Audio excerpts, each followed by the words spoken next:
여러분, 약을 받아두고 시간이 좀 지나면 이거 계속 써도 될까? 보관은 어떻게 해야 할까? 고민되신 적 있으시죠? 특히 약국에서 조제받은 약은 모양도 다르고 포장도 다양해서 더 헷갈리실 텐데요. 오늘은 조제약을 제형별로 나누어 보관 방법과 사용 기한을 정확하게 알려드릴게요. 이 영상 하나면 약 보관에 대한 걱정 싹 사라지실 겁니다.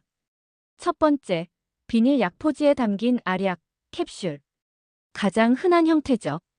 약국에서 종이나 비닐 약포지에 하루치씩 포장된 알약이나 캡슐입니다. 이런 약은 직사광선을 피하고 서늘하고 건조한 곳, 즉 실온에 보관하시는 게 가장 좋습니다. 욕실처럼 습기가 많은 곳은 절대 피하시고요. 또 약봉투를 지퍼백이나 밀폐 용기에 넣어서 습기와 공기 유입을 줄이는 게 중요합니다. 그럼 유통기한은 얼마나 될까요? 일반적으로는 처방된 복용 기간까지만 사용하는 게 원칙이에요. 하지만 부득이하게 보관하게 될 경우엔 조제일로부터 1년 이내까지만 사용하실 수 있습니다.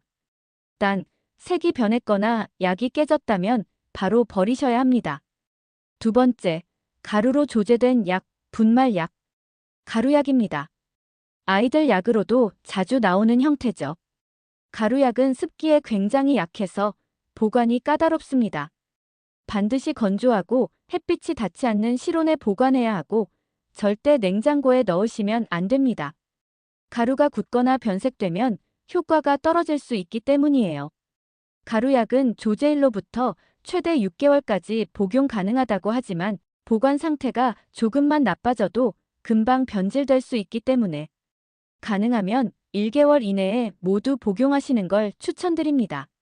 세 번째, 시럽 형태로 소분된 약. 병에 담겨 나오는 시럽제, 일명 물약입니다.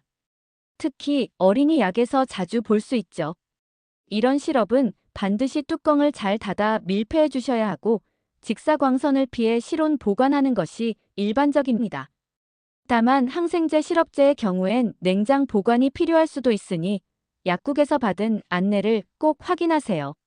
시럽은 소분된 경우엔 1개월, 원래 병에 담긴 제품은 6개월 이내에 복용을 마치는 것이 안전합니다. 특히 아이들 시럽 중에 보존제가 없는 경우에는 개봉 후 하루가 지나면 절대 재사용하시면 안 됩니다. 네 번째, 연고나 크림제. 피부에 바르는 연고나 크림입니다. 의외로 방치하는 경우가 많은데요. 연고 역시 직사광선을 피하고 25도 이하의 서늘한 실온에 보관해야 합니다. 연고나 크림은 뚜껑을 꽉 닫고 입구에 약이 묻어 있으면 닦아내는 것도 중요해요. 입구가 오염되면 약 전체가 변질될 수 있거든요. 사용 기한은 개봉 후 6개월까지가 일반적입니다. 단, 내용물이 색이 변했거나 냄새가 이상하면 기한이 안 지나도 바로 폐기하셔야 합니다. 다섯 번째, 안약, 점안액 제제. 눈에 직접 넣는 만큼 보관과 위생에 특히 주의해야 하죠. 일반 안약은 실온 보관이 가능하지만 일부 제품은 냉장을 요할 수 있으니 설명서나 약사님의 안내를 꼭 확인하세요. 무엇보다 중요한 건 개봉 후 1개월 이내에 사용을 끝내는 것입니다. 1개월이 지나면 세균 오염 가능성이 커지고 방부제 효과도 떨어지기 때문에 남아있더라도 반드시 폐기하셔야 합니다. 그리고 일회용 안약은 개봉 후 한 번만 사용하고 바로 버리셔야 해요. 지금까지 내용을 간단히 정리해 볼게요. 비닐 포장 알약은 서늘하고 건조한 곳, 조제일로부터 최대 1년.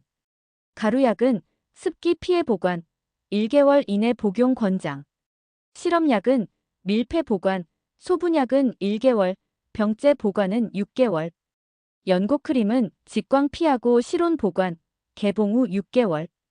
안약은 실온 또는 냉장 보관, 개봉 후 1개월 이내 사용해야 합니다. 약을 잘 보관하는 것도 치료의 일부입니다. 같은 약이라도 어떻게 보관하느냐에 따라 효과가 달라질 수 있다는 점 꼭 기억해 주세요. 남은 약을 버릴 때는 가까운 약국이나 보건소의 폐의약품 수거함을 이용하시면 환경도 지키고 안전도 챙길 수 있습니다. 오늘도 건강한 하루 보내시고요. 다음에도 더 유익한 건강 정보로 찾아뵙겠습니다.